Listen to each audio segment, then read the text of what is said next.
Welcome to this, our first webinar of 2024. Let's talk about 2024. Feels like an important year to talk about. Of course, every year is important to talk about when we're at the beginning of it, but this one perhaps is even more of a year to talk about than it has been in the past. So I'm delighted to see you here. And we're going to explore today what some of the things that I feel are really important for us now, things that I think will help guide our way through this year. And it will be interesting to see how you respond to that. Many people who I've spoken to so far this year are experiencing very aligned indicators, let's say, of what's going to be helpful for us this year. So that's what we're going to be exploring today. Thank you for those of you who are introducing yourself. I think that's a really good idea. I would love you to introduce yourself, say where you're from, and if you can write a word or three to say how you're experiencing the energy of this year so far. Anything that you've noticed, anything that feels, it doesn't have to be precisely since January the 1st because it changes over time. Karen, can you just stop sharing your screen? Thank you. The energies are changing all the time, but I personally think there's been quite a big shift since the latter part of last year. It's very noticeable to me and becoming more so. So maybe some of you have felt something similar, maybe not, and that's also fine. Okay, well, lots of places. A year of transformation from Julie. I am noticing quite a lot of people feeling some excitement, some positiveness about the year, which is breakthrough coming. Yeah, excited. A place of trust. Some focused and driven to action, but also inertia to move. That's an interesting combination, isn't it? Impeccable and straightforward. That's a very straightforward answer. Courageous transformation. Creative, way more positive. Yeah, stable and supportive. Okay, so we've got quite a good range there. Fast pace. All right. Okay, so of course, one of the things about human beings is that our individual energy is different. And so whatever the energy is that is what the Chinese would call the universe energy or the earth energy, the energy that's being expressed here on this planet, each one of us is going to experience it very differently. And so we're not all going to feel exactly the same thing, but there are themes that seem to flow in the energy. There are kind of like what we can call the macro trends, the things that are happening at an energetic level across the planet. And then there are what we could think of as the micro trends, the things that are happening that affect us individually. And all of this kind of gathers together in a great big soup of life, where we're part of the macro trends and we're also experiencing the micro trends. And we also get to shape our own lives quite considerably. So that makes it a very interesting experience, I think, being human. And in many ways, what we're going to talk about today is how do we be human? Around probably almost 10 years ago now, I remember when I was starting to think about being fully alive and what does it really mean to be human? This was a question I asked. What does it really mean to be human in an ultra technological age?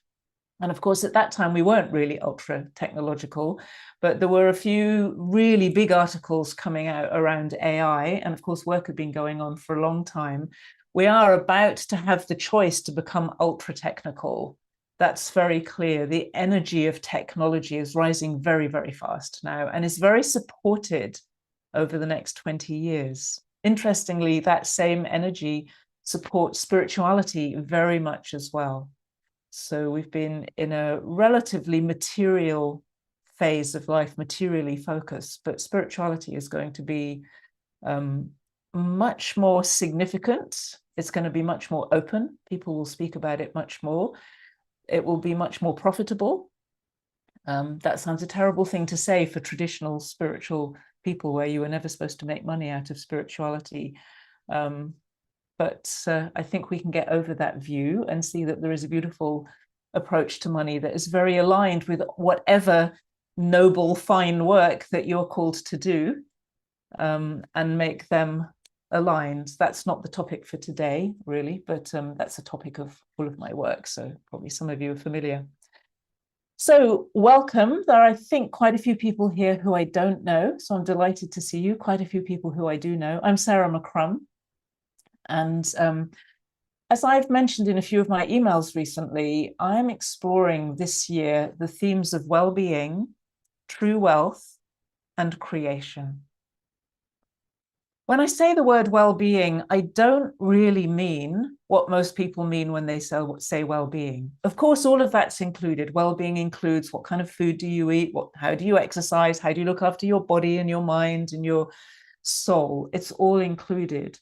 But when I talk about well-being, I'm talking about what I would see as the container of all of that, a kind of fundamental well-being, which is really being well, which is not, it's the food and the exercise and all of that comes out of your well-being and supports your well-being. So this is what makes you even want to eat good food and exercise regularly and look after yourself.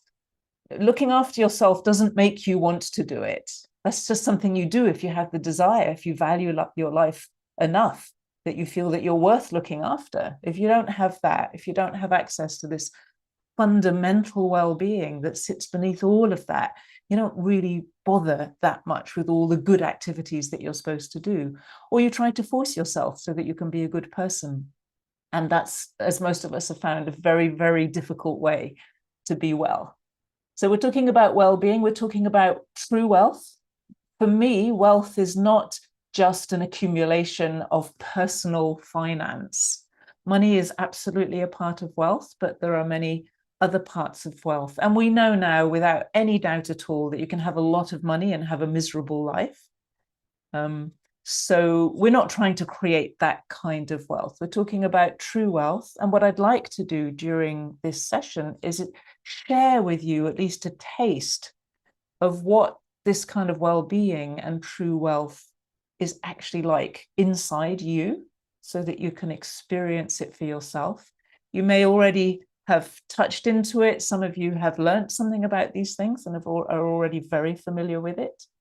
But we can always go further. That's the biggest thing I found, is these two things, true well-being and true wealth, make a foundation for life. These are the things that make us able to experience the joy and the peace and the freedom that we search for as human beings. And ultimately, of course, the fulfillment. The other thing we're going to be talking about is creation. It feels like a very big topic. It's hard for me to believe, if I look back a year ago, that I would be talking about this in a New Year webinar. But it has become very clear that it is time for us to talk about creation. So I'm not talking just about creativity, the creativity of your art or your marketing or your business or whatever, although all of those are part of creation. But I'm talking about the fundamental process of life forming itself into us and into all the other elements of life that are all around us, and how we participate in that. Because that is, for me, the big change that is happening, is our access to participate consciously, knowingly, in creation, in this incredible life that we are experiencing. And that for me is the big shift that's happening, because with this greater access that we have, it really matters how we live. It doesn't matter at the deepest level, it doesn't matter how you live at all, but it matters to you most likely, because it influences how you experience your life. I'm going to talk more about that in a little while. So let's just, oops, got a screen adjustment. Here we go. My mouse is not playing the way that I want it to. All right, so a little under a year ago, it was probably a little bit later in the year, I ran a session for the beginning of 2023. And what we talked about mostly there was skills and navigation. It was very clear to me from the beginning of 2023 that navigation was going to be a theme and that we needed skills for navigation. And oh my goodness, I am so glad that I taught those skills all through the year, because not only I think I and many, many people that I have met use those skills probably more than we ever have before. It was, if ever a year needed navigation, it was last year. So many people experienced such big challenges, often in areas of their life where they felt like they were already quite capable and had already done a lot of personal development work. And it felt for many people, I think, as if they were almost going back to the beginning, going back years and years, and having to face all kinds of very challenging feelings and very challenging emotions, triggered by very challenging situations. And what was quite interesting about it is that it was often a very private experience. So one person would have big challenges in their relationship, somebody else would experience big challenges in their health or big challenges with money. Of course, a lot of people had money challenges because there is a lot of that going on at the moment. And those challenges feel as though they're just mine. It's just me going through this. And that's one of the things that I've noticed, and I think perhaps especially since COVID, that we experience our pain and our difficulties very privately. And we often don't realize that there is a pattern going on. And I heard in the end, person after person after person describing the pattern and thinking, oh my goodness, that sounds really familiar. So people being very triggered, even people who are used to being quite peaceful, and it going through wave after wave after wave. And just when you thought that you'd really done it, you'd really got through this particular piece of cleaning or detoxing or however you understand it, it would hit you even harder again. And that was especially in the second half of 2023. And I think it took a great deal of inner strengthening to navigate that. Those of us who experienced it, and that was definitely me, and yeah, as I say, many other people, I think that whatever I had learnt before, it pushed me to learn new things. And the reason why I'm talking about well-being and true wealth is because of what I learned, because of the pressure that I experienced last year. And I can say that many times I have felt deeply grateful for all of that pressure, because I know that I wouldn't have learned the things that I most value now, that I really treasure now, if I hadn't been through those very challenging experiences. Okay, so I'm going to say some words that are very easy to throw around, and we hear them very often, but I'm saying them with very clear intention. This shift that I'm experiencing is a shift into having more direct access to creation. So what does that mean? It means to me that it feels like in the past there was more cloud, let's say. We used to talk about veils, like there were layers of existence between me and the ultimate creative experience being alive. Now, of course, there are still layers. That's, you know, we're always in a way filtering our experience through our past experience and through our cultural energy and our individual personality. And there are many layers, but I sense that some of those layers have fallen away. And I'm finding that that is not just a personal experience. I'm finding other people using language that makes it seem to me that they're describing the same thing. And what that means is that we, as very creative beings that we are, for sure, are going to notice more the consequences of our energy, of where we put our energy. Our energy is our creative power, if you like, where we put our energy, where we put our attention, where we put our enthusiasm, where we put our time, also where we put our money, which is another form of energy. So what we invest in is where we're creating. Also, what we spend our time on is where we're creating. So whatever we bring energy to, we grow more of. Whatever we put our energy into, whatever we pay attention to, because paying attention is bringing energy to something, we are growing, literally. Whatever we withdraw our energy from, we are withdrawing that growing of. So we're actually, we could say, starving it of our energy. Now, the interesting thing is this is definitely not just a personal, private experience. Definitely in my life, I can give energy to what I want to grow, and I can withdraw my energy from what I don't want to grow anymore. But the interesting thing is what happens when many people are giving their energy to the same thing, or more or less the same thing. That's what creates movements. That's what creates big scale transformation. That's what creates, that's what moves and shapes evolution from our perspective. Evolution is doing its thing. Life is this massive flow of energy that is doing its thing. But we are a part of that. We're not separate from it. We're not sort of standing outside of it, dipping our toe in. We are that life. Tiny, weeny part of it, but an important part of it, just as every other part of it is. So we are actually participating in the formation and the shaping of evolution. And our consciousness appears to be very powerful, at least in our experience, in directly shaping evolution.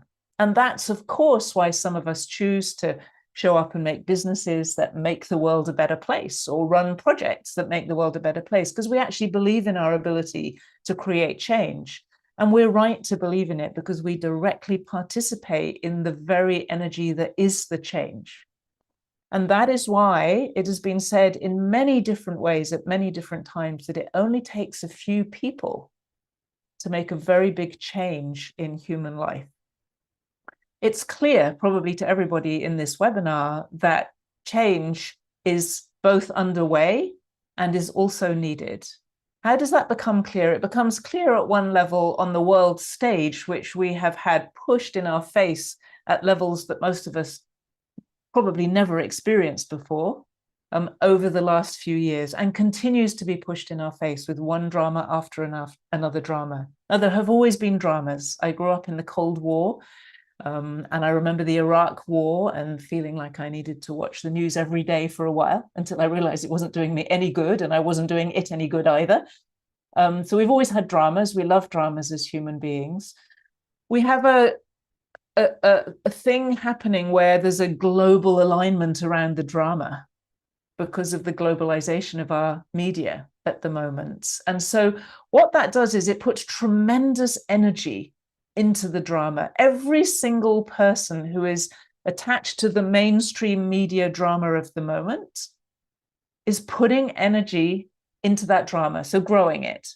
Every person who is attached to the alternative media version of that drama, which might be giving a very counter narrative to the mainstream, is still putting a huge amount of energy into that drama. Everybody who is deeply involved with family and personal dramas also we put a huge amount of energy into these things. And of course, we feel right to put energy in it. And we are in a way, but we need to look very, very carefully at the kind of energy we put in. Because if you spend your time now putting energy into what's wrong with the world or what's wrong with yourself, even the traditional, what's wrong with my body? What's wrong with my life? What's wrong with me? What's wrong with the world? What's wrong with the politicians? What's wrong with the way that we do farming? Or what's wrong with the mining industry? Or what's wrong with all these people who pollute or big companies? And look, there are many things that we can criticize and say we want to change. If we put our energy into what's wrong, we are growing what's wrong. It's as simple as that. And it's actually very easy to know that in our heads.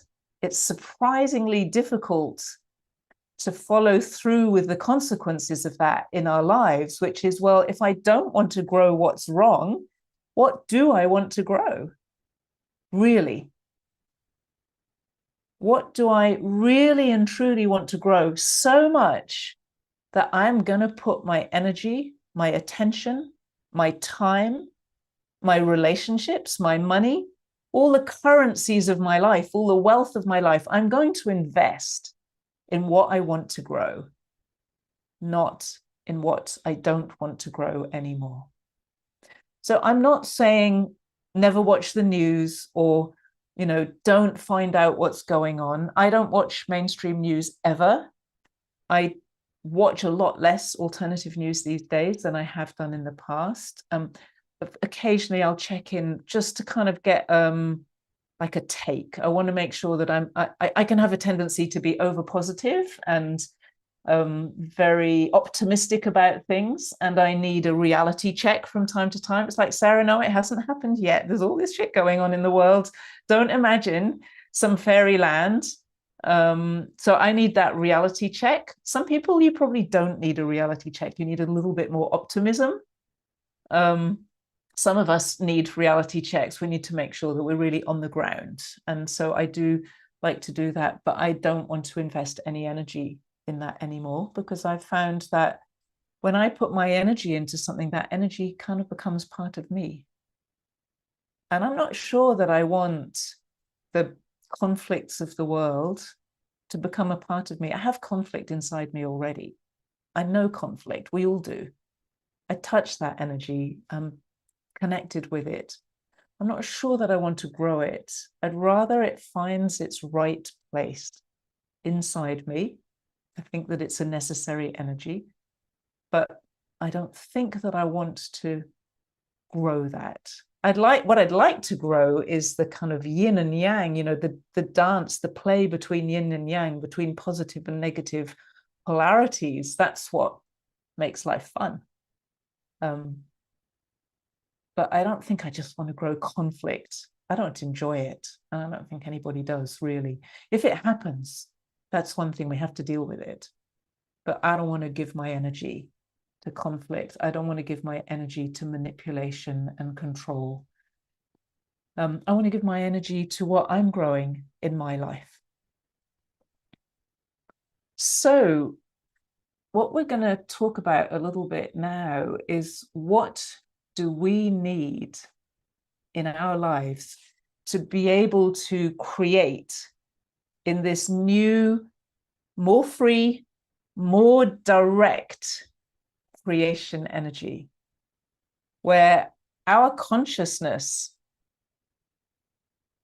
or through our consciousness, we have the power more directly to shape really the future. What we actually do is we shape our narrative of the past. So we interpret the past constantly.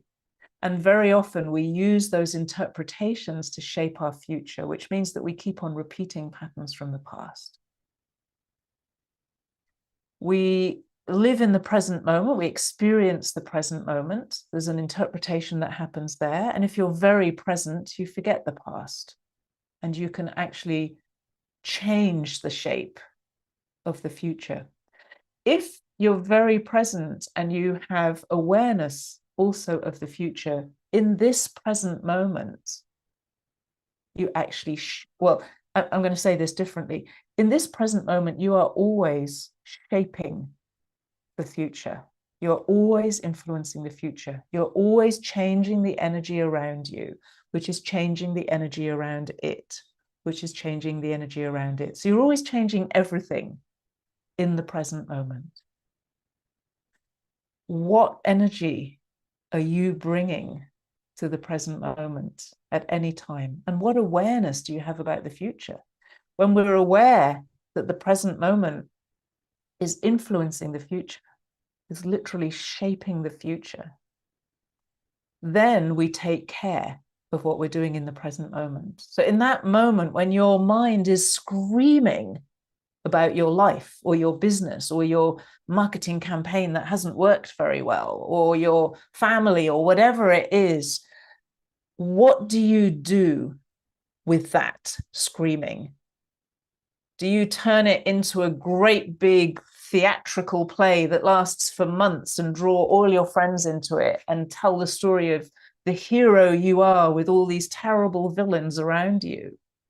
Or do you say, hold on a moment, there's a different way that I can approach this. This is a situation that needs transformation. It doesn't need exaggeration. It needs me to be the person who transforms. It's not asking everybody else to transform. They're living their life. I can't control them. The only person who I can change is me. And the only time that I can do it is now. I can't do it next week. Next week never comes. I can only do it now. I might put it off for a moment and say, well, there's another now coming soon. I'll do it soon. I might struggle to get there. That's absolutely legitimate. We all do. We fight sometimes to get to that place, but to know without any question whatsoever that you are the person who makes that transformation every single time, gives you all the power of life flowing through you to participate in creation, to actually recreate this moment as a different future. And so I said a little while ago, I was going to use some words that are very easily used. Now I'm going to use them. We are at a critical time in our evolution. I don't think that's because of the narratives in the world. I think they are a sign of it. They're a sign that big change is happening. I think it's because the energy is changing, and how we respond to this energy is going to affect us very directly, more than before. So when we had more of those veils, we were kind of more cloudy, not so directly able to know this creation power that we're a part of. We would do things, we would think terrible thoughts, we would create big dramas, we could do all kind, be very, very triggered and never deal with it, all that kind of stuff. And we couldn't feel the consequences so strongly. We could also be very creative. We could create incredible businesses and visions and things like that. And it felt hard sometimes, really hard. And I know this from my own experience, to experience the consequences. There have been times for me over the last years where I've poured my heart and my love and my work and my energy and my time and everything into what I'm creating, especially through business. And it felt like, whatever we do, we're always making progress, but it's slow. The world doesn't want this very much. The world isn't ready. We've always had that feeling, the world isn't ready yet. Doesn't feel like that anymore. It feels like, oh, the world is ready. We're direct now. We're in contact now. We are able to make these changes. And therefore, what I do inside myself is even more important. Because I can, as I said already, give attention to what's wrong with the world, which is maybe the reason why I make my business, the reason why you do what you do, the reason why you show up in your personal development and spiritual programs and all these different things, the reason why you think deep inside is because you don't like the way the world is and you feel there's something off. It doesn't feel right. But do I want to grow that? No. So the discipline to grow the future, and a future that I feel good about, that is a huge discipline for human beings. We are, unfortunately, rather a rowdy bunch of people, I think. We're very, as a generality, rather incapable of managing ourselves well. We're very emotional. We're not very wise as a species, which we can see. Like, we make the most ridiculous decisions. We allow ridiculous politics to happen. We allow ridiculous manipulation of our daily lives through the power that we give, the wrong kind of power that we give to money. We allow corporations to determine our experiences at levels that we would never dream of if we actually knew what was going on. I mean, it would be unthinkable for us to pour poisons all over our food if we actually honestly took the time to understand that and to share that knowledge. Of course, it is being shared. Most people don't ever get to come across it because it isn't considered to be part of building and growing a wise society to say, hold on a moment, we're poisoning people here. We shouldn't do that. Let's stop that. Let's find a better way. Let's draw on this incredible human creativity, which we do have, to find a better way of traveling garlic from Spain to Australia. I had a little wake up around garlic the other day because somebody described to me all the processes that happen to garlic to get here so that we get cheaper.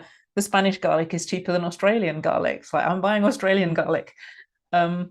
So, you know, and that's a tiny example. There are very big examples that are very in our face these days, but the same principle, poisoning ourselves and poisoning our world in every direction. That is a clear sign of a very immature society. We do the same to ourselves, poison our bodies all the time, in so many ways. Probably people here a bit less than many other people because, you know, we're all attracted to living healthier.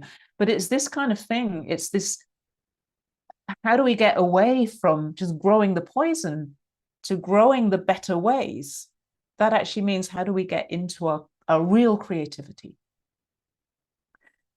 And so now let's talk a little bit about well-being and true wealth, because these, for me, are the things that free up your ability to create.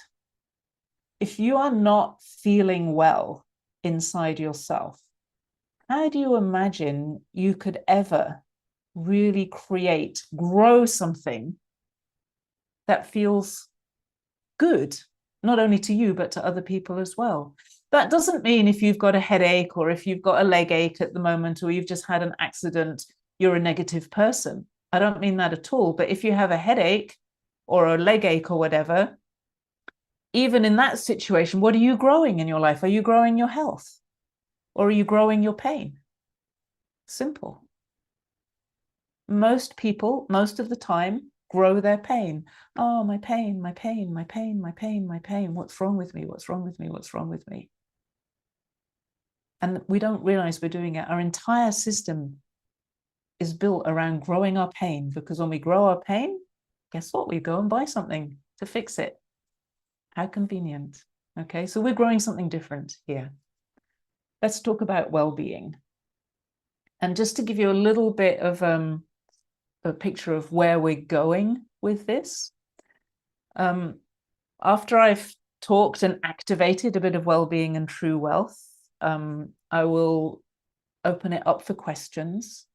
This is a 90-minute webinar. So what I'm going to do at the end, I'm not going to sell something at the end. This is just a kind of open webinar. But what I am going to do is talk about all the courses that we have coming up during this year that address what I'm talking about here. So that for those of you who are interested in learning, you can find out what the program's going to be. Okay, it's just an information session, kind of like a bit of a signposting. Just that's what we're going to do for the rest of the time. So well-being. We've been talking about well-being, and it's been a trend for around 20 years now. I remember back in the very early 2000s reading all these statistics about how it was the fastest growing industry on the planet, something like that, which was pretty incredible. Last year, during one of those very difficult times that I was experiencing, I felt so pushed around by my life. That's how I felt it. Sarah, I was being a little bit of a victim there. I was really like just struggling to find my own power and my own creativity in a very challenging situation. And at one point, it became so important for me to experience true well-being, because I realized that when I was in that struggle, there were things going on, genuinely very challenging things going on. That happens in life. We all know that. People die, people don't like you anymore, whatever, you get sick. These things happen. So life throws all kinds of curveballs at us, things we didn't necessarily expect, and we have to deal with those. But in that moment where I was dealing with it, what I realized was that I'd made it so important in my life, something that was happening to me, that I was allowing my own well-being to be diminished by this. And in one moment, it was like, that does not make sense. If I allow somebody or something to take away my well-being, I'm taking away the very resources that I need to use to solve this problem. That's crazy. And so I asked the question, what is well-being really? I've been teaching people how to solve any kind of problem, how to use energy to solve any kind of problem, health problems, relationship problems, business, money, for 25 years. It will be very, very soon. I'm very close to 25 years of teaching. And so I know a huge amount about well-being. I have managed my own health really with, a handful of acupuncture appointments for 35 years now without any medical assistance. I don't say that, I think I'm a naturally healthy person, but there's no question that if I had not done that, I would have taken a very different path in my life. I would not be a very healthy person now, that's for sure. So I thought that I knew a lot about well-being. I've solved so many relationship problems, money problems, business problems, and found the keys to solving problems, which is much more important. There are much bigger problems I could have, other people have in the world, but finding those keys. But there I was saying, what is well-being really? Because whatever it was that I knew was not enough. And I started to slip almost immediately. I was in a very relaxed state. I started to slip into an experience of well-being. And if you just stay very relaxed now, you can close your eyes if you like, because I will share that experience with you, so that maybe you feel it too. And when I touched this well-being, I knew that this was what I call the source code of well-being in our human experience. So my experience is we are always actually in creation. We are participating in creation, the formation of life into life. We are part of life, and therefore we are part of the energy and the essence of life. And we share all the characteristics that life itself has in our own being. What I found in that moment where I looked for true well-being was that in creation, in the depths, we can say, of creation, whatever that means doesn't really matter. There is a well of being, a deep place, a deep collection, a deep space of being, a well of being. And in the well of being, we experience well-being. For me, the well of being is deep. I feel it deep within my abdomen. below the usual, like the dantian, the chakra that sits a little below your navel. It's in a deeper place. We could say in the most creative part of our being, it's around the reproductive area. I think some other people experience it that way. You may experience it differently, but this well of being is where our well-being arises from, and we experience it in our bodies and in our lives. And it is fundamental well-being, has nothing to do with diet, exercise, body image, mental health. It has to do with well-being. And if you can feel it now, just sit with it. Experience the well of being within you. How the well-being, your well-being, arises up within you. You may notice that this well-being is in everything in life. It is shared. It is in every element of life, from the tiniest particles to the largest, grandest of universes. This well of being is in creation. It's where we touch creation directly. And we discover that we are created, we are formed in well-being, that it is our fundamental nature to be in well-being. That's why it resonates so strongly with us. I want to be well, of course. I want well-being in my life. This is it. It's right here.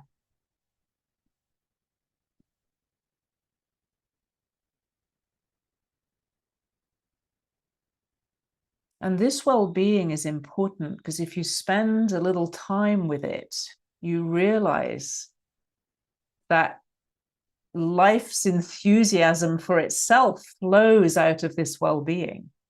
And that enthusiasm, life's own enthusiasm for itself, is like life's enthusiasm to be alive, life's love of being alive, the very essence of the making of life, that is flowing in your veins, in your energy. But so often after we've been pushed around by life for 30, 40, 50, 60 or more years, we feel a bit cut off from that enthusiasm of life, that life energy, that love of life.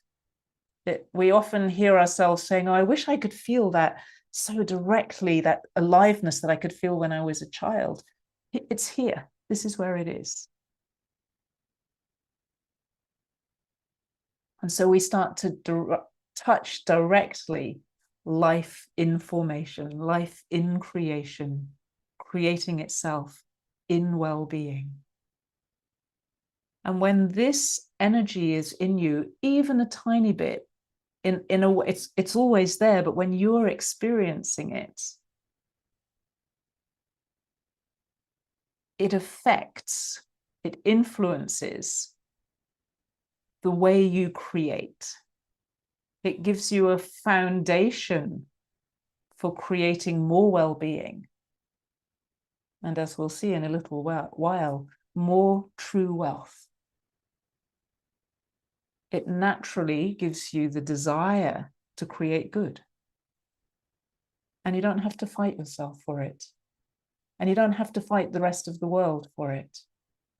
What you need to do is remind yourself of it frequently and enjoy the beautiful experience of creating from well-being. And I can say, since I discovered this, it was literally like a discovery for me. I hadn't experienced this energy before. I have taken time every single day, an hour or 2 hours sometimes, to just go deeper and deeper and deeper. And what I found is that it gives more and more and more. So the way I'm working with my business now, it's like every day, start with well-being, my well-being, and then create from well-being. And it's taking me to ways of creating, ways of shaping business that I've never known before, and are so appealing, so attractive to me. Every morning I wake up, I'm lying in bed, it's like, I can't wait to get on to do with more of that. I just can't wait, because I feel this creation power growing in me and growing through my life, so that the way that I'm expressing the well-being of my life is becoming more and more strong. And I can see no ends to what can be created in well-being. Of course, life will throw its conflicts, and look, it's got a grand dramatic stage that we're all playing on at the moment, with all kinds of things happening that make it all the more important for me to have this beautiful experience of well-being. And conflict exists in well-being. It's not separate. That's a big topic, takes lots of exploration, but what we discover is that everything that's going on in the world is in the well-being. Just that we've somehow lost touch with that, or just didn't quite know how to find this. And that starts to alter our perception. And when you alter your perception, you change your life. Your energy changes, your life reality changes. And so for me, if there are many people working in well-being, sharing well-being, it's a very sharing experience, creating from well-being, we have the power, we have the creation power to actually make a better life for human beings on this planet. It's as simple as that. And we want that, naturally. So let's talk a moment about true wealth. Well-being, for me, is the foundation, and it's the foundation of wealth. Wealth is something that we are actually naturally attracted to. We're attracted to abundance. Our souls love abundance. They don't love the worry and stress of trying to hold on to your massive fortune. That isn't much fun for a soul. It might be something it's chosen to experience this lifetime. Probably not to experience the massive stress, but so that it can come to a more fulfilling relationship with that abundance. But definitely abundance is something that the soul resonates with.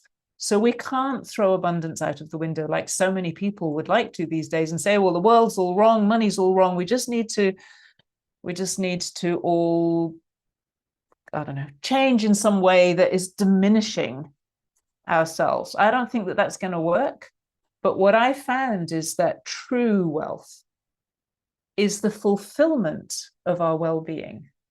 When you experience well-being, you naturally want to create. You can't do anything else with that energy than create a better life. It might be in your home, in your family, or it might be in your business, your projects, whatever. But it's just the energy of creation. That's what it does. And it does it from love, and you love to do it. That becomes clear as you play with this energy.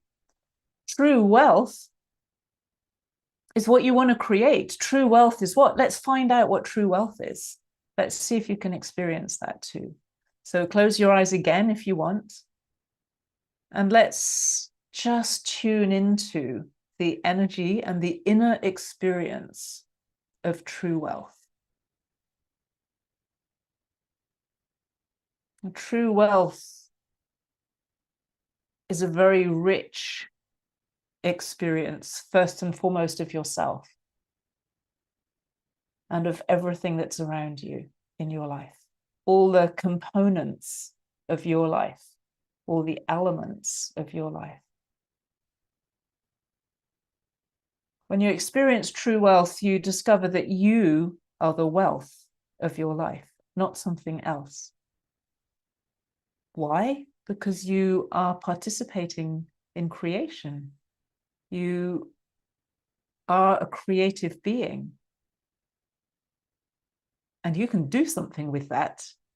And why not? Because it makes life fun and interesting and challenging and all the things that we show up for. And so what do you want to create? Well, you want to create wealth.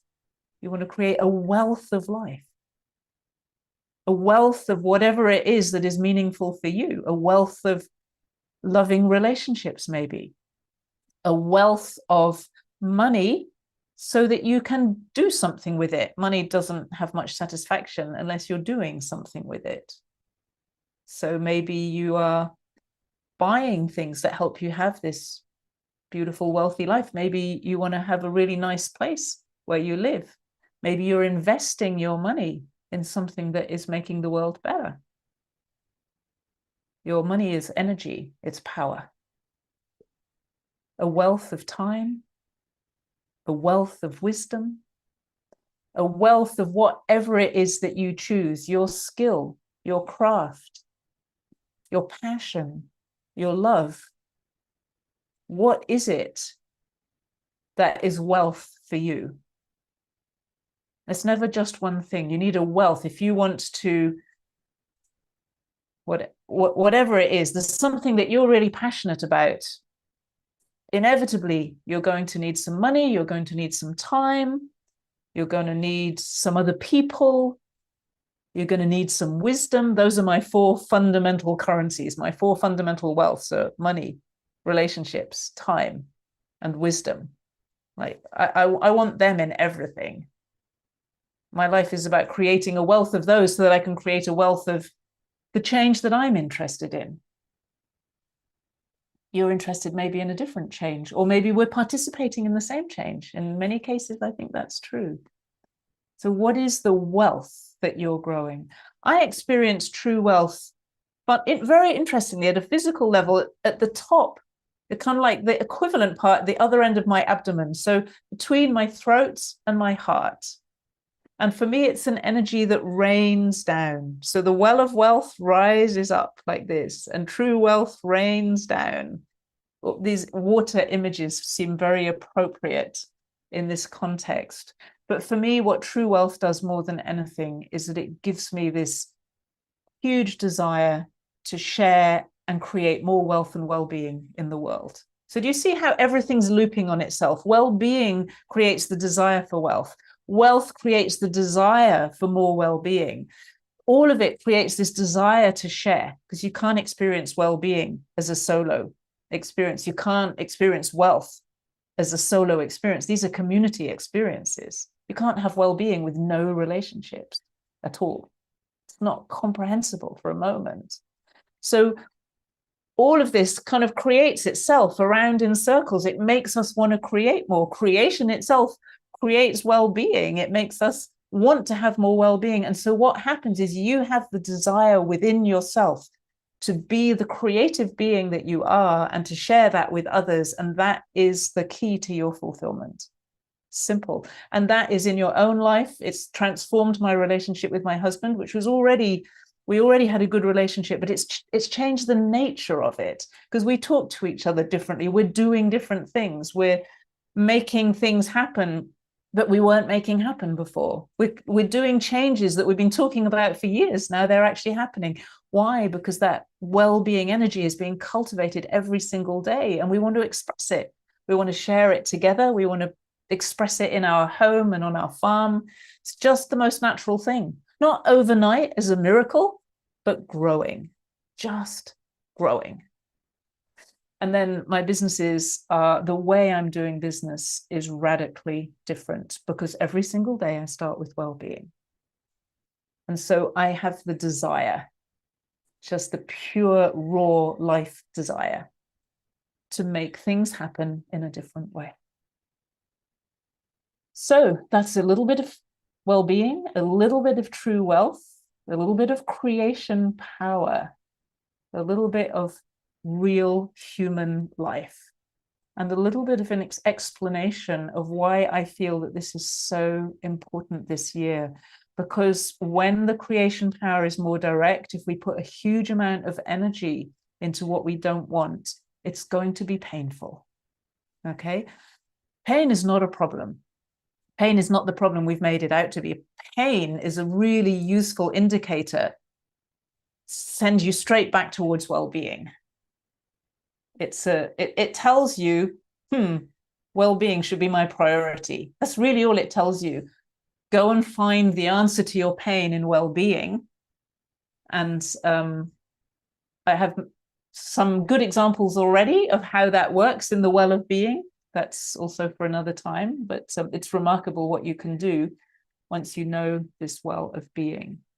So your life is like a garden, and you get to choose to some extent what you grow in it, but you can't grow anything because there's a climate, there's soil, there are conditions in your garden, there are landscape features. So you get to grow what you choose within the environment that you have chosen to be born into and to inhabit this life in. It's a beautiful combination of those two things. You get to choose what you grow within that context. In regenerative farming, there is a principle which is to not focus on weeds, but to focus on the good plants you want to grow.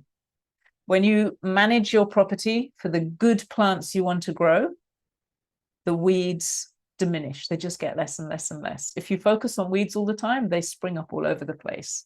And, you know, the ultimate example of that is with the use of pesticides, where now we have super weeds because we've tried to kill all the weeds. We've tried to kill the life. So the life gets stronger. That's what life does. And it makes super weeds, which are much more difficult to kill. There are simple, natural ways of managing weeds that are far more effective. Okay. So really, I'm just saying that because that's a principle for life. Be very, very aware of what you're growing and of what you want to grow. I'm going to give you a couple of tips to this, and then I'm going to open it up for questions. So my first tip is, for most of us, I would say, it may be for all of us, I feel that it's really important to choose a lane and stick to it, at least for a good amount of time. Sometimes we choose the wrong lane and we do need to change. But generally speaking, I see a lot of people, especially more spiritually oriented people, who change lane all the time. And I used to do that, like just a new enthusiasm every week, every month, a new project, always flipping around. And it's not very satisfying. It's not easy to stay in your lane. And, you know, I know people whose lane is world peace by 2030. Can you imagine how hard it is to stay in that lane at a time like now, where you just would feel like, oh my goodness, it's never going to happen. And they need to stay in that lane, even if it doesn't happen by 2030, and they need to keep going. They just have to change the date and stay in the lane, most likely. So the ability to choose a lane, choose a direction, and stay in it means that when life rocks you around, pushes you, makes you feel like you're really struggling or you're in terrible pain, you have something to orientate around. At one level, the most fundamental orientation is well-being. But I personally have found, as a rather human, that I need a sense of direction. I can't just be forever in presence, in this moment. Like, my life has a past and a future. And I have an understanding of time, which means that the past and the future are dimensions of time. And therefore, I work with time. I don't work with, there's no such thing as time. Time is multidimensional and a very beautiful energy. So let's find a direction that is important for you and stick to it through the challenges, the times when you just want to run away. And wow, do they happen? Yes, they happen to me too. I just want to walk away from things that I've started.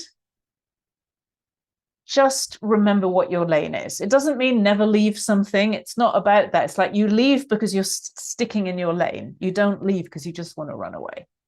Okay, and we all do sometimes. So I think it's really important to find a lane and stick to it. And ideally, that lane aligns your soul purpose and your life and your money making, if you're in a money making stage of your life, your project, your work, it aligns all of it. And your relationships, everything is a part of your life, your lane. That doesn't mean you have to go and change job. Doesn't mean anything. It means find what you really stand for on the inside and then make that your direction and bring it into everything you're doing. And eventually your work will become as much about that as your personal life. Okay, so that's just a little tip in this highly creative worlds that we're experiencing. And the other thing I wanted to mention is about being highly sensitive.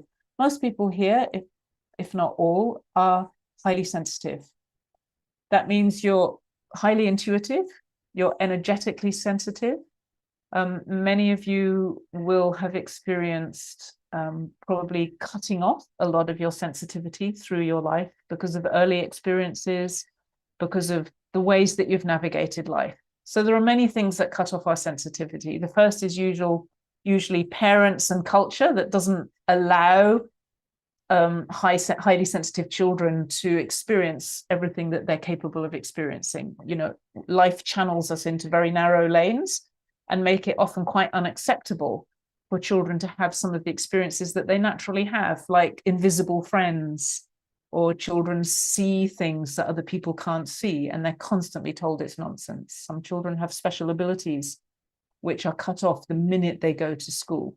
So we have all this enculturation that cuts off our sensitivity. Then trauma, any kind of trauma cuts off your sensitivity. You know, you just start to shrink your ability to sense what's going on because it's too painful. You cut the senses off because you can't handle it. Physical, emotional, all kinds of trauma.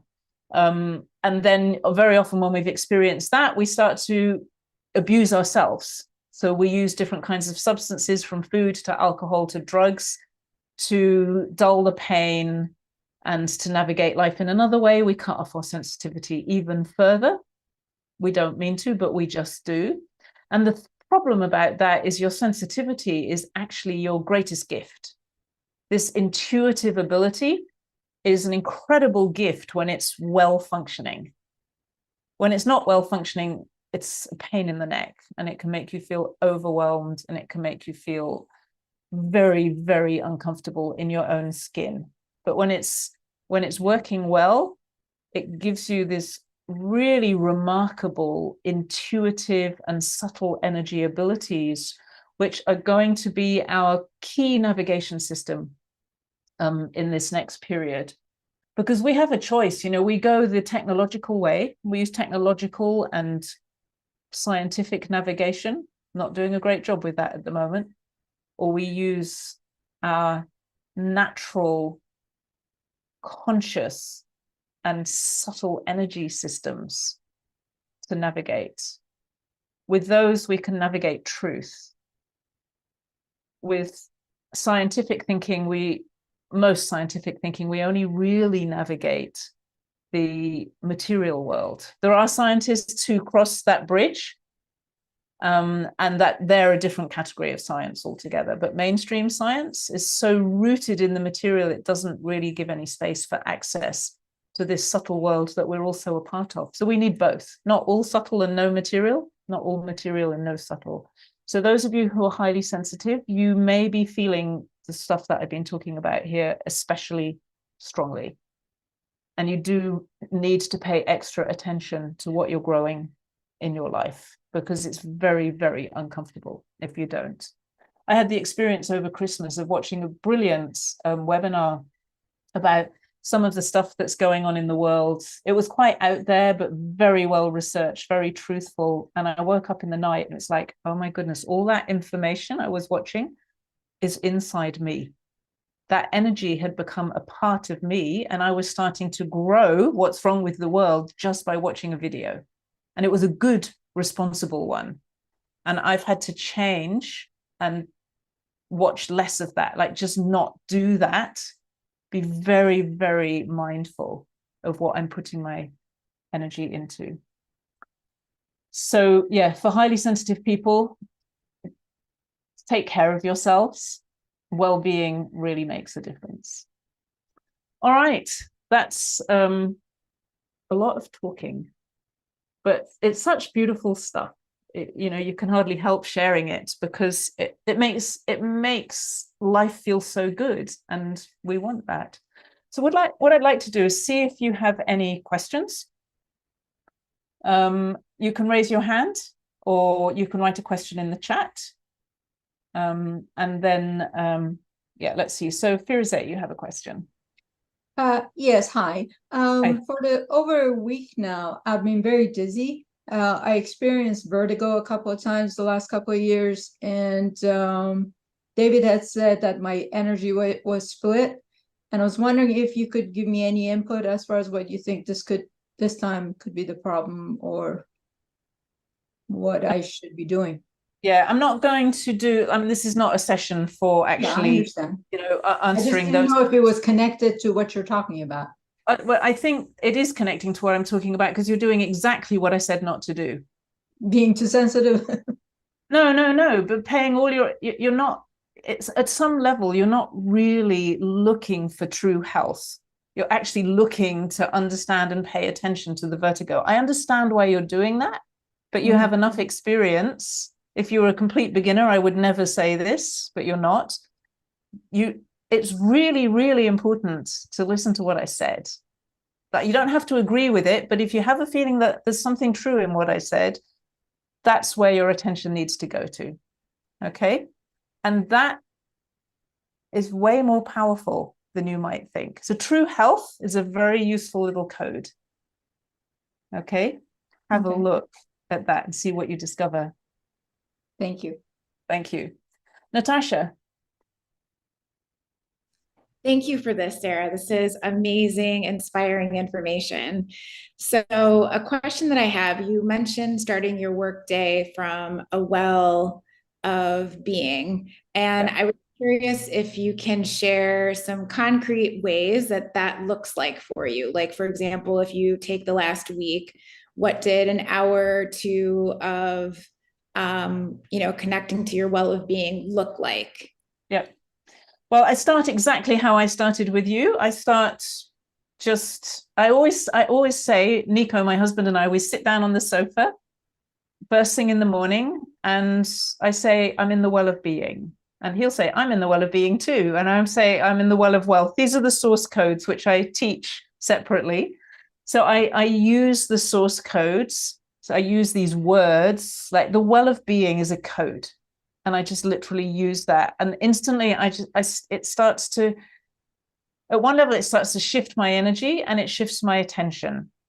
And then in the real world, I probably spend a little while sometimes being distracted and then kind of coming back and, thinking about whatever it is I'm going to be doing today and stuff like that. But after a little while, I realized that whilst all of that is in the well of being, what I really need to do is experience more of it myself first. It's so easy for me to get into business and, busyness. So I spend some time just bringing my attention in and deeper into the well of being until I'm feeling really, really well, like really feeling the well-being, experiencing it for myself. And then I will often, like, there are different things I do. Sometimes I've been on a little mission for the last couple of months around true wealth and experiencing and teasing that out. So I'll start to explore. And sometimes I speak out loud because Nico finds it interesting. Sometimes I do it inside. I'm exploring, like, what is true wealth? I'm looking to experience it directly.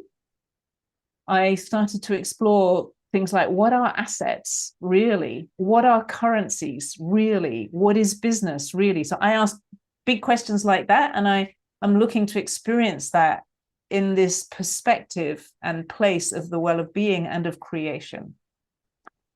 Sometimes I will also look at my day that's coming up. So recently I was starting to look at sales because I knew that I was going to be having to do lots and lots of sales this year. It's going to be a very important role for me. And so I started to look energetically at myself and sales. And honestly, what I discovered is that my perception, and I actually enjoy selling things. So, I don't have that, well, I'm really scared of it. I thrive on it. But my perception was like, when a car has been wrecked and it's squashed flat, it was like my whole energy around sales, like a squashed car. Really interesting. And so then I started to play with that and open it up. And I came up with this inner experience initially of what I call multidimensional sales. And for me, that acts like a code. It's like, oh, I want that. That's fun for me. Might be totally boring for somebody else. And so now I'm exploring, what is multidimensional sales? What are the dimensions? What are the pieces I need to fill in here to have a really holistic and, oops, losing my microphone here, really satisfying and successful experience of sales. So that's like a tiny example of how I play. The thing I found is that if I just do a maintenance type program, maintenance is what I get. If I want to really get into creation, sometimes it takes some time because I need to go very deep for that. It's, in a way that's is very advanced, and a child can do it almost. It's like both of those at the same time. And yeah, it's, I've done a lot of energy work for many years, and I can just say that this is richer and more satisfying than anything that I've done before. So, and I don't think that's just because I'm so experienced. I think it's because the energy is changing as well. So that I'm seeing people getting direct access to this who haven't done the, however many years it is, 30s, coming up to 35 years of personal and, learning and training and spirit, Chinese masters and all of that. But I think, this is something that I find I can share with anybody. Thank you, Natasha. Thank you, Sarah. So it sounds like it's tapping into the bigger questions and allowing yourself to sit, talk out loud about it, and I imagine that, that can take different forms for different people, like whether it's going for a walk or journaling or writing, in the mornings before starting, or afternoons, whenever the workday starts for people. So thank you. Yes, I think so. I think for me, what's important in what I'm talking about, like obviously the journaling and walking and things are all things different people find their own ways. And this beautiful writing that comes out of this. For me, what's important in this is this actual well-being.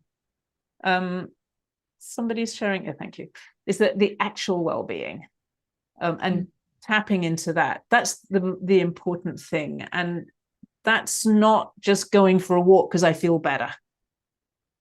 That's something you do because of you've tapped into this well of being. Like I love walking, but that's not it. That's not what I'm talking about. That is a consequence that sits inside the well of being, so to speak.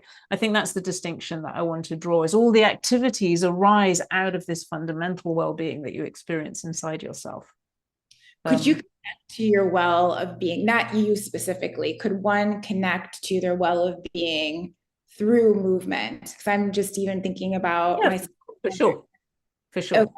Okay, cool. Thank you so much, Sarah. Thank you. Tanya. Hi, Sarah. I've not worked with you before directly. I think that's about to change. But I've just been wondering, I've been working with different themes over the last little while and I often feel like it's just me doing those things. I've actually been exploring being over the last year and have implemented being days as part of a way of connecting with that. And then you wrote something at the end of the year when I was going through a really challenging time of transition about feeling like like I felt like I was sort of like torn into about wanting to move, but also feeling the pull of the past and a call to go back. And I guess my question is, like, sometimes, I'm working with those things and then you'll post something or someone else will, and it'll be like, oh, this is the energy that's around at the moment. Does it? And I'm like, and then I suddenly go, oh, okay, it's not just me. That's right. Does it matter to know that? Like, I think I think it does matter, because when you feel it's just you get caught in your own loop. When you know that this is an energy, you realize, oh, I'm just navigating this energy. It's going to pass, but how I navigate it makes a difference. Because if I can learn something, I can grow something from this, or I can just flip out, lose it. And I just lose something for the future. That's all. It doesn't matter, but it matters. I think it matters to me. And so I guess then that was kind of like a two-part question. Does it matter? Because that was my sense, is like it does matter. And I certainly know that the difference it's made in me to go, oh, this is a universal thing. Like, this isn't just happening to me. But then I guess the second part is, how do you how do you feel into knowing if it's just you or if it's part of a wider energetic pattern? First of all, I mean, in a way, it's a meaningless question. It's never just you. You are never just you. You are a part of the wider energy, and you are constantly, it's like streaming through you. It's constantly part of you, and you are part of it.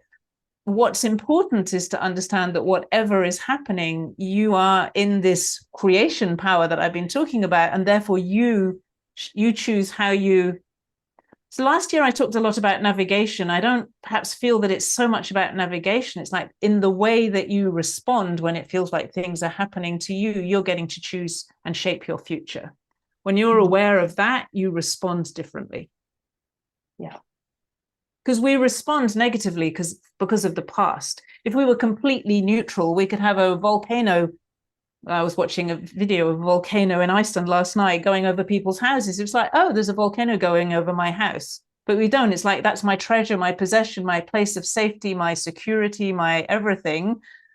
And it turns into a drama because of all our past. It's happening anyway. You know, and things do happen. Now, we're never going to be completely neutral, probably, about some people are. I've seen people whose house has been burnt. I saw somebody and he didn't really feel anything, actually. He just went, he was rich, so he could go and buy another one. It was interesting, but most people are not like that. But we do get to say, am I going to tell this thing that's happening anyway as a tragedy and live that tragedy for the next 5 years? Or am I going to say, this is happening, how am I going to shape my life from here on? And I do that now. I can't do that next week. Yeah. Okay. And it might be a struggle.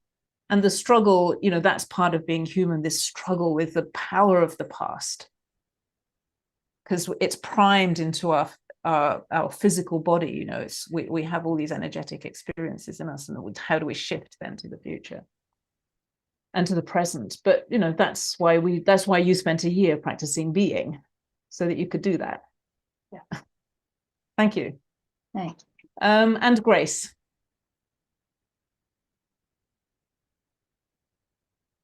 Hello, thank you for taking my question. I want to circle back to the answer that you gave the first person you said was focused on vertigo. I want to clarify. So let's say if someone is seeing a therapist and the therapist says, let's talk about why you're feeling bad. Or if I'm my own therapist and I want to say, what negative feelings are causing me to emotionally eat when I'm not hungry? Are you saying that really it's better not to ask those questions and not focus on that and just instead focus on, so what makes me feel good, or what makes me happy, or what makes me feel in my well-being? Yeah, more or less. I definitely would not spend time on those questions. I would say, for me now, with what I learned about well-being, I would say well-being is where all my creative power comes from. When I'm not in that well-being, I make bad choices. We know that. When I'm in well-being, I can't make bad choices. So I'm going to go to well-being first. And then that question disappears. You get different questions arising. That makes sense. Thank you. So you don't have to work so hard with your mind. I've got to change this question into that question, this question into that question. That's hard work. And the mind is not where this comes from. So you'll almost always continue to eat the way that you're eating, because you're actually using the wrong faculty, so to speak. If you want to change your energy, if you want to change this place of well-being, is an incredible place because it's creation. This is where our energy really changes. So it's just much more powerful. And over time, you'll see it actually works. It's different. Okay. That makes sense. Thank you. All right. I'm going to take one more question from Nikhil. Yes, hi, Sarah. Hi. I was just wanting to ask about time. You mentioned working with time. I just find it hard to pay attention to time because I find it to be limiting. So I just wanted to know how you would work in a positive way with time. There's a blog. I don't know how easy it is. So there's a blog on my website on sarahmccrum.com, and I think if you go to the blog and search for, I think it's a conversation about time or a conversation with time, you'll find it. I actually got so frustrated with time that I started talking to time to find out what it actually is. And what it came back with was so stunningly beautiful. And it talks about itself as a multi-dimensional, I don't think it says energy. It talks about itself as being multi-dimensional. And I started to realize that there are all these timelines, and we're all on kind of different timelines, and there are other people who have timelines that are going to coincide or collide with ours and make things happen that we couldn't possibly make on our own. When we feel limited by time, we're looking only at one linear timeline. And we're thinking, oh my goodness, I've got so much to do or whatever in this timeline. And we can't see the multidimensionality of it. This is very, if somebody's super grounded, you might not like my language here, but it's the simplest way, and it taps us into what time really is. When you start to realize that time has all these dimensions, so this kind of aliveness and flows through it, and timelines and storylines, you realize that so much of what you thought you had to do, some of it doesn't need to happen at all. Some of it is being done by somebody else. You just need to not be so busy, not try to fit so much in because somebody else is doing that part. It's like all time starts to melt into something much richer and much fuller and much more powerful. And I can only just point to it here. It takes some learning and some experience. When I'm teaching people, I tend to share that experience with them so that they can actually start to get it, and then their energy can start to play with it. I'm just giving you little indications here, but that blog, when I read that out loud, people change. Like something happens to them and they start to get what time really is. It's a big exploration, I think. It's not something I'm in mastery of, but it is something that I'm active in playing with it. And I teach other people some of that, and they are able to achieve things with totally different timelines from what they would otherwise do. So I know that it works. Okay. Thank you very much. Those were very, very nice questions. And probably if we sat here for another hour, we'd produce another lot of really, really good questions, because we've talked about a lot today. We're running rather short of time. So I am going to just mention fairly briefly what we're going to be doing this year, what we're going to be offering in terms of courses. I'm also going to send an email which will have everything listed out. So it's really our program for the year, so that if you're interested in going deeper with some of this stuff, you can look at that, you can figure out what you're going to do and put it into your schedule, because I tend to promote things fairly close to the time. We just get more energy around it that way. So if you know that it's coming up, you know to look out for the promotion. Okay. So let me just tell you, so my business, we're changing a bit. Some of you who are already familiar with my work, there's some changes going on. We are now going to have 3 main courses. The first one is called Wellbeing the Source Code. And you can probably see immediately how it ties in with what I've been talking about. For me, this is the foundation of everything.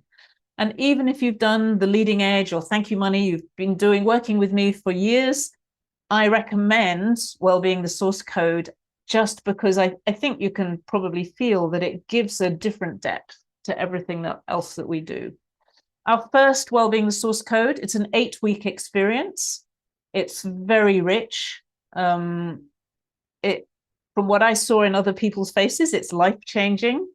It's also just touching into the beginning of something that you can explore for a very long time. So the first course is going to start on the 29th of January, so very soon. Okay. The next step from there used to be called Thank You Money. It's going to change a bit, and it's now going to be called Wealth Streams. What happens when you get into well-being is you start to discover these streams of life that flow through your life, and they're really the streams of your wealth. So we're going to pay attention to 4 streams, which are money, time, relationships, and wisdom. Those of you who've done Thank You Money, if you look at it, you might figure out how those work. Money, time, relationships, and wisdom. For me, if you grow those 4 streams or those 4 currencies, you're going to be a very wealthy person. Your life is going to feel very wealthy because you have the resources to invest in whatever project or plan you like. So Wealth Streams is a 1-year program. It's a full-in commitment. You can do it slowly and you can do it quickly. It's incredibly flexible. It's an incredibly powerful program. And it's for building this kind of capacity for creation. Okay.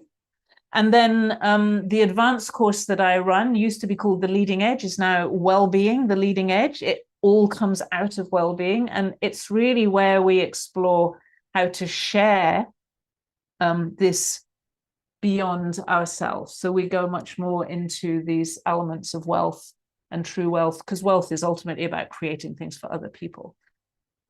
It's going beyond your personal experience.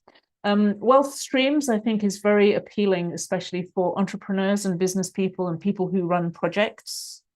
But we have people there who are retired, people who have inheritances, all kinds of different money stories and other wealth stories. Well-being, the source code really works for anyone. I think if you resonate with it, it's a great starting place, and it's starting very soon.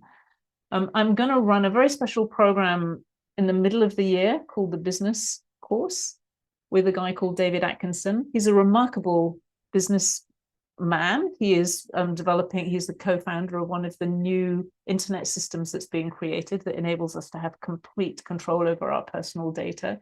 But what's really interesting is the way he thinks.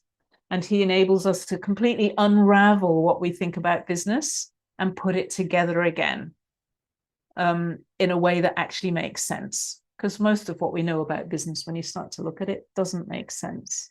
So that will be an interesting, different experience. As I say, all of this is in my email. And then we have the energetics courses with David Router. So David Router is a very good friend of mine and somebody who's done a lot of work for my energy and continues to do so. I don't really work with most people, but I do work with David. And he runs a series of courses. The first one is energetics for highly sensitive people. It's what he does. He's like an engineer and gets your energy all in shape, all connected up correctly, flowing, and switches on the subtle senses that have got switched off from what I described a little earlier. He now runs level 2 and level 3. This year, we're introducing 1 or 2 level 3 courses. I'm going to send an email, but you can only do level 2 and level 3 if you've done level 1. So the level 1 starts in February. I think the webinar is on the 13th, 14th of February. So if you're interested in getting your energetic systems working well, please do a course with David. I'll be there in the introductory webinar. They sit alongside my courses. So most people who do my courses will do at least 1 or several courses with David. David's work supports my work really well, and my work fills out his work really well. So I don't see them as an either or. Some people go one way or the other, but most people do both. So David's courses, the next energetics course is in February. I think that's what we're doing this year. For those of you who've done the leading edge, if anyone who's interested in doing the leading edge, well-being the leading edge this year, please do the well-being course first, because it will be difficult. I think I'm making it a prerequisite. Please do the well-being course, because the leading edge from now on needs to come out of this really deep well-being. Wow, it's 7:30 my time. And I have finished. That was a whistle-stop tour of what we're doing this year. I will send you an email which will lay everything out, all the courses, and tell you when they're happening. And it will give you the links for anything that you can enroll for now, some things you can't enroll for yet. So I would like to thank you for joining me and giving me a space actually to share what I am very enthusiastic about, as I'm sure you can see.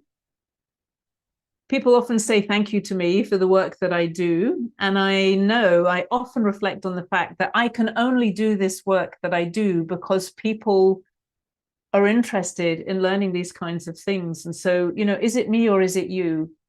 Perhaps we're coming to understand from the Well of Being that it is both of us. So I am genuinely grateful to the incredible enthusiasm that people bring to these very important, very subtle, and very beautiful themes and topics that we work around that are very practical. I hope that you realize that what I've been talking about is basically your life and how you can grow what you want to grow in your life. That is whatever you choose. So this, I'm really sharing what I see as the keys to us living a fulfilled life. And that can include any kind of wealth in any kind of currency that you choose, because it suits your life.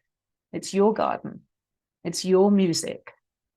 And you get to be the composer and the conductor and the player and the audience of your music. That's what we are working on this year. All of my business will be working on that. And anyone who wants to come and learn more of that, the best way to do that is to join one of the courses. And if that's not what you want, I hope that you have found something today that you can take away and work with that will help you to orientate through a year that I think is going to be very powerful, especially for those of us who are bringing in the new systems, whether that's the inner, or it's always the inner and the outer. The new systems are going to come out into the world this year. As one of a founder of one of those, it's so close now. I can see it happening, and I'm seeing it happening to other new systems around me. So yeah, we've got an interesting few years ahead of us, that's for sure. So thank you. I hope I will see you somewhere along the way, and have a very, very good 2024. Okay, goodbye. Thank you, Sarah. Thank you. Hi. Hi. I'd love to say hi to everybody individually. Can't do that.